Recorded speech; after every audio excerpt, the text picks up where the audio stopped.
উৎপাদন খরচ মেটানোর কথা বলে পানির দাম ৬১% বাড়ানোর প্রস্তাব করেছে চট্টগ্রাম ওয়াসা। চলতি মাসের শুরুতে প্রস্তাব পাঠানো হয়েছে পানি সম্পদ মন্ত্রণালয়ে।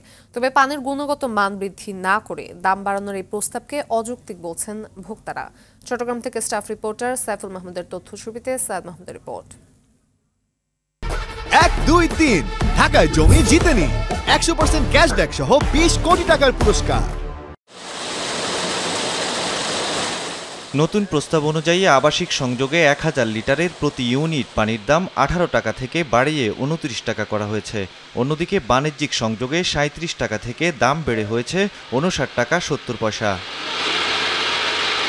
গত ১৪ মার্চ ওয়াসার বোর্ড সভায় সংস্থাটির বাণিজ্যিক বিভাগ এই প্রস্তাব উপস্থাপন করে। এরপর দাম যাচাই শেষে ৫ সদস্যের একটি কমিটি চলতি মাসের শুরুতেই প্রস্তাব পাঠিয়ে দেয় মন্ত্রণালয়ে। প্রতি বছর এমনিতেই ৫% করে পানির দাম বাড়ে, তবে এবারের মাত্রা বেশি। গ্রাহকদের অভিযোগ, নগরীর বিভিন্ন এলাকায় পানি সংকট রয়েছে। এছাড়া ময়লা ও দুর্গন্ধযুক্ত পানি সরবরাহের অভিযোগও দীর্ঘদিনের। তাই দাম বৃদ্ধির প্রস্তাব নিয়ে ক্ষোভ গ্রাহকদের। ৬১% যদি দাম বৃদ্ধি করে তাহলে আমাদের সাধারণ মানুষের জন্য এটা অনেক কষ্টকর হয়ে যাবে। তো আমার মনে হয় পানির দামটা বৃদ্ধি না করে ওরা পানির গুণগত মানটা যদি বৃদ্ধি করে তাহলে সেক্ষেত্রে আমাদের জন্য সুবিধা হবে। অর্থনৈতিক মন্দার মধ্যে পানির দাম বৃদ্ধি করাটা কতটা যৌক্তিক এটা আসলে ভেবে দেখা উচিত। মানুষ আসলে পানির যে মানটা এটা নিয়ে এমনিতেও মানুষ কষ্টে আছে। এখন তার পানি খেয়েও মানুষ বাঁচতে পারবে না। ওনারা যা শুরু করছে, অনেক জায়গায় দেখা যাচ্ছে পানিও পাওয়া যাচ্ছে না।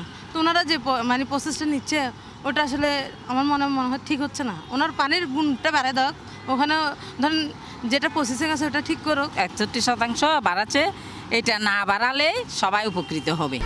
১, ২, ৩ ঢাকায় জমি জিতে নিন ১০০% ক্যাশব্যাক সহ ২০ কোটি টাকার পুরস্কার।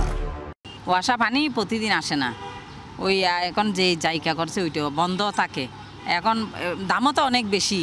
এদিকে ওয়াসা জানিয়েছে, চট্টগ্রামে বর্তমানে ৯১% আবাসিক এবং ৯% বাণিজ্যিক গ্রাহক রয়েছে।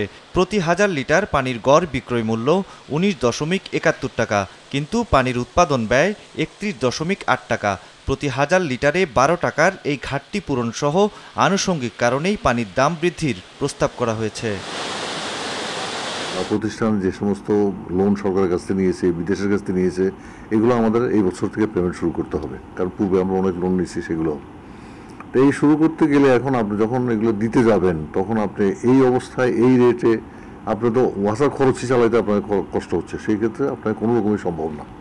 তো সেই জন্য ওয়াসা বোর্ড এটার উপরে একটা বিরাট একটা কমিটি করেছে, কমিটি করে আলোচনা করে তারা দেখলো যে আমরা এখন যদি 30% বাড়াই তাহলে মোটামুটি এখন প্রতিষ্ঠানটা চালু রাখতে পারবে এবং তাদের যে দায় দেনা আছে কিছু তারা পেমেন্ট করতে পারবে সেটা। এবং পরবর্তীতে একটা সময় এটা যে আপনার কস্টিং যে টাকা উৎপন্ন খরচ সেই টাকাটা অন্তপক্ষে আপনাকে আসতে হবে, তাই না? প্রতিষ্ঠানটা ভায়াবল থাকবে এবং আমরা সমস্ত পেমেন্ট করতে পারবে এবং প্রতিষ্ঠান ভবিষ্যতে নিজে প্রকল্পও নিতে পারবে।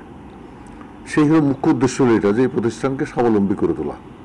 স্বাবলম্বী করতে হলে যে প্রতিষ্ঠানের যে খরচটা আছে সেই খরচটা অন্তপক্ষে তুলতে হবে। তার প্রেক্ষিতেই আপনার বর্তমানে ওয়াসার রেট বা ওয়াসার পানি পুনর্মূল্যায়ন করে এটা বাড়ানোর জন্য সরকারকে প্রস্তাব করা হয়েছে। সাইয়দ মাহমুদ, RTV।